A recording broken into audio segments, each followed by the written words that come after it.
Right. BRS నాయకురాలు మంజుల రాణి ఉన్నారు, మాట్లాడదాం. అక్క, మొన్న కౌన్సిల్ చూసిర్రు, మీటింగ్ లైవ్ చూసిరా? మొత్తం రసబస నడిచింది. ఏం చెప్పాలనుకుంటున్నారు? రసబస నడిచిందంటే ఇక రేవంత్ రెడ్డి మార్పు రసబస. ఆమె కూడా మేము వేసిన భిక్షం మీద వచ్చింది ఆమె. మేము బీఆర్ఎస్ నుంచి మేయర్ అయినామే ఆమె. ఈరోజు కళ్ళు కామెర్లు అంటారు చూడు, కళ్ళకు కామెర్లు వచ్చినాయి ఆమె. కళ్ళకు కామెర్లు వచ్చి అహంకారంగా ఎట్లా తెలుస్తుంది? ఒక నికాసైన వాళ్ళు అయితేనేమో తెలుస్తుంది. నికాసైన ఆమె కాదు. ఆమె జెండా పట్టుకొని ఏ రోజు గల్లీ గల్లీ తిరగలేదు. ఎందుకంటే వాళ్ళ తండ్రి అంటారు కదా కేకే, ఆయన నుంచి మా బాపు కేసీఆర్ ఆయన చేసిన దానికి బిడ్డకు ఫలితం ఇచ్చిండు. కార్పొరేటర్ నుంచి గెలిచి ఈరోజు మళ్ళీ ఆమెనే ఉన్నది కాబట్టి మేయరు ఆమెను చూపించే. అంతేగాని టీఆర్ఎస్ కార్పొరేటర్ అనే పాయింట్అవుట్ చేసి సునీత గారు లేకుంటే కవిత గారు కావచ్చు అంటే ఇట్లా రకరకాలుగా వాళ్ళని ఫింగర్ చూపించొద్దు, ఎవరిని అనుకుంటున్నావు, ఏమనుకుంటున్నావు అని చెప్పి మాట్లాడతా ఉన్నారు. బాగా మదం ఎక్కి తోటి మహిళతో ఎట్లా మాట్లాడాలి, ఆల్రెడీ అందులో బాగా తిని బలిసి ఈ రోజు వచ్చి ఇక్కడ సబ్జెక్ట్ లేకుండా కౌన్సిల్కి వస్తారు అంటారు. సబ్జెక్టు లేకుండా కౌన్సిలింగ్కి ఎట్లా వస్తారు అంటే ఆమె మాట్లాడిందేమో మైక్ వినిపిస్తుంది. ఇప్పుడు ఉన్న కార్పొరేట్ బీఆర్ఎస్ వాళ్ళు మాట్లాడితే మాత్రం మైక్ ఎందుకు కట్ చేస్తున్నది? ఎందుకు కట్ అంటే తలసానన్న మాట్లాడేటప్పుడేమో మాట్లాడనిస్తలేరు. అదే ఆయన పేరు దయాకర్ అనంటే ఆయన మాట్లాడేటప్పుడేమో వాళ్ళు సపోర్ట్ ఇస్తున్నది. అంటే బాగా మదం ఎక్కి ఆమెకు మేయర్ కాదు, ఆమెకు ఒక కాంగ్రెస్ దొత్తులాగా మాట్లాడుతుంది, మేయర్ లాగా కాదు. 1 కోటి మందికి నువ్వు సమాధానం ఇవ్వాలి. ఈ రోజు 2 ఏళ్ల నుంచి ఏం చేసినావు నువ్వు? ఒక మేయర్ అని చెప్పుకుంటున్నావు, ఆ పదవి మీద కూర్చున్నావు, దానికి ఏమైనా న్యాయం చేసినావా? ఆ కుక్కలు గరిచి ఎంతమంది చచ్చిపోయారు? మోరీలు నిండిపోతున్నాయి, చెత్త కరెక్ట్ ఎత్తుతలేరు. సిగ్గు శరమేమని ఉండి ఈ రోజు మేయర్ పదవి మీదకి దానికి ఏమైనా ఇజ్జత్ ఉండాలి. డివిజన్లలో జరుగుతలేవా కాంగ్రెస్ వచ్చిన? ఎక్కడ పనులు జరుగుతున్నాయి తమ్మి? నువ్వే రా, మన జూబ్లీహిల్స్ మేము 4 రోజులు పనిచేసినాం. ఓల్డ్ సిటీకి రా, నా ఇంటి ముంగట చూడు ఒకసారి. నీకు ఫోటోలు పంపిమంటే మీడియాలలో అప్పుడు కేటీఆర్ అని ఉన్నప్పుడు ఒక ఫోన్ చేస్తే ఎట్లా ఉంటుండే అంటే జిహెచ్ఎంసీ వాళ్ళు అలర్ట్ అయి ఉంటుండే. ఇప్పుడు జిహెచ్ఎంసీ వాళ్ళు ఎక్కడున్నారు? ఎవరెక్కడున్నారో ఎవరికి రేవంత్ రెడ్డి ఢిల్లీలో ఉంటున్నాడు, వీళ్ళు ఎక్కడ ఉంటున్నారు? ఇది ఎప్పుడో 1 నెలకో 2 నెలలకో 6 నెలలకు పెట్టి ఎప్పుడు పెట్టిండ్రు? ఇప్పుడు కౌన్సిలింగ్ ఎన్ని రోజుల తర్వాత పెట్టిండ్రు? ఎందుకు పెట్టిండ్రు? ఎప్పుడు పెట్టి అంటే ఎలక్షన్స్ వస్తున్నాయి కాబట్టి ఈ రోజు కార్పొరేటర్లది ఇప్పుడు అక్కడ సర్పంచ్ అవుతున్నాయి. ఇప్పుడు జిహెచ్ఎంసీది కూడా పెట్టాలి. వీళ్ళకి 2 ఏళ్ల నుంచి ఒక్క రూపాయి ఇవ్వలేదు 2 ఏళ్ల నుంచి కార్పొరేటర్లకు ఇవ్వకుండా ఈ రోజు వాళ్ళకు ఎంత ఇచ్చిరో కూడా తెలియదు. పాపం వాళ్ళకి ఇచ్చిండ్రా ఇవ్వలేదో కూడా తెలియదు. అలా వీళ్ళు మా వాళ్ళ మీద టార్గెట్ చేసి మాట్లాడుతున్నాం. మీకు ఆమె తెలివి ఉన్నదా? ఒక ఆడామెలాగా మాట్లాడింది ఆమె అసలు. ఒక రౌడీ అంటారు చూడు, రౌడీ దాన్ని తీసుకొచ్చింది దాంట్లో కూర్చోబెడతా చూడు, మేయర్ పదవి మీద అట్లా ఉన్నది ఆమె. ఆమెకి ఏమైనా తెలివి ఉన్నదా? ఆమెకు లాస్ట్ లో వీళ్ళు ఏదైతే డిమాండ్స్ ముందర పెట్టారో దాని గురించి ఏం మాట్లాడింది అసలు? అంటే తీర్చే దిశగా ఏమైనా సానుకూలంగా స్పందించింది? తీస్తారు ఏడికని తీస్తారు చెప్పు. 2 ఏళ్ళకి ఇప్పుడు బడ్జెట్ ఏదో ఓపెన్ చేసినట్టు అది కూడా ఏమి ఇచ్చిందో కూడా తెలియదు ప్రజలకి. ఇప్పుడు ఏమి ఇచ్చింది అసలు? 2 ఏళ్ల నుంచి అసలు జిహెచ్ఎంసీ ఎక్కడున్నది? మున్సిపల్ మినిస్టర్ మొన్న చెత్తకుండి చెత్త అంటున్నావు, చెత్తగాడు ఎక్కడున్నాడు? రేవంత్ రెడ్డి ఎక్కడున్నాడు? దీనికి మున్సిపల్ శాఖ మంత్రి ఎక్కడున్నాడు? రీసెంట్ గా ముఖ్యమంత్రి కూడా మాట్లాడిండు, 10 సంవత్సరాలు మినిస్టర్ ఈయనే ఉండే మున్సిపల్ మినిస్టర్, అందుకే రోడ్లన్నీ చెత్త అయినాయి, చెత్త నా కొడుకు అని చెప్పి కేటీఆర్ గారిని. చెత్త నా కొడుకు అంటే చెత్త నా కొడుకు నూరా గర్ది.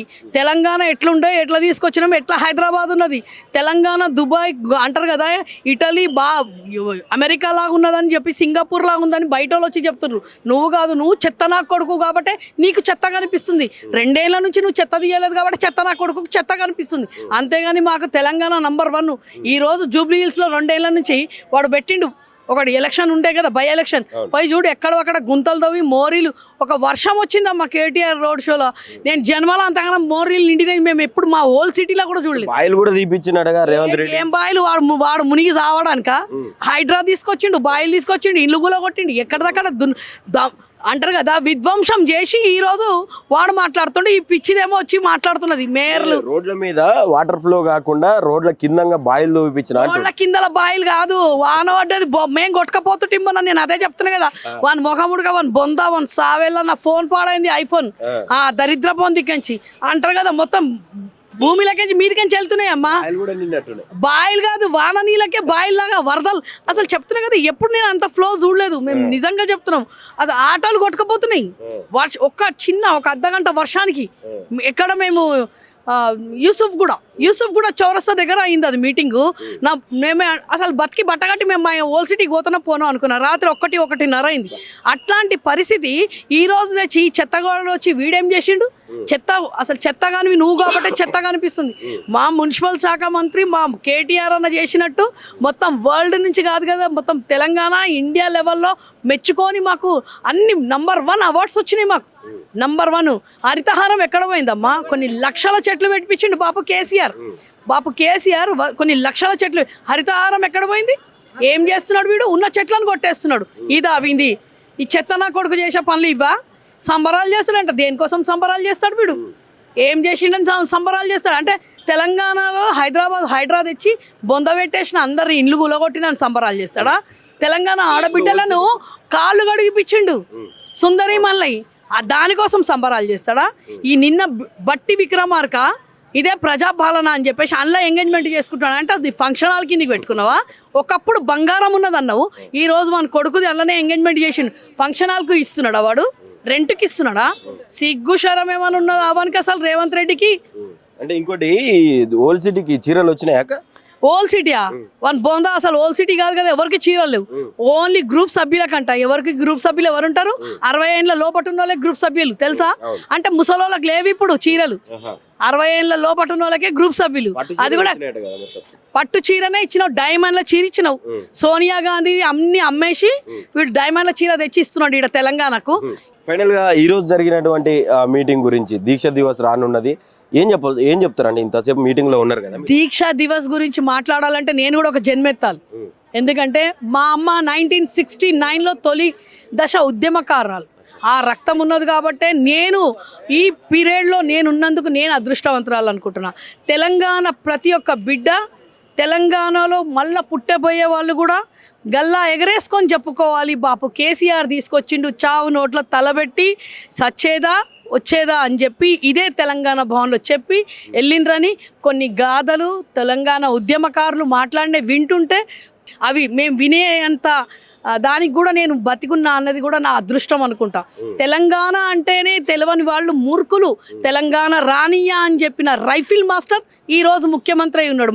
మా కర్మ, మా శని, తెలంగాణకు ఒక శని పట్టినట్టే పట్టిండు వాడు. ఆ శని ఎప్పుడు పోతుందా అని చెప్పేసి శని త్రయోదశి నాడు పోయి నూనె పోసేసి వస్తున్నాడు.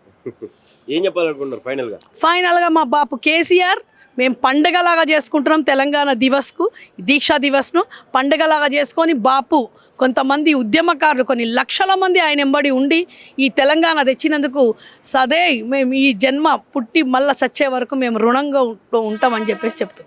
జై తెలంగాణ.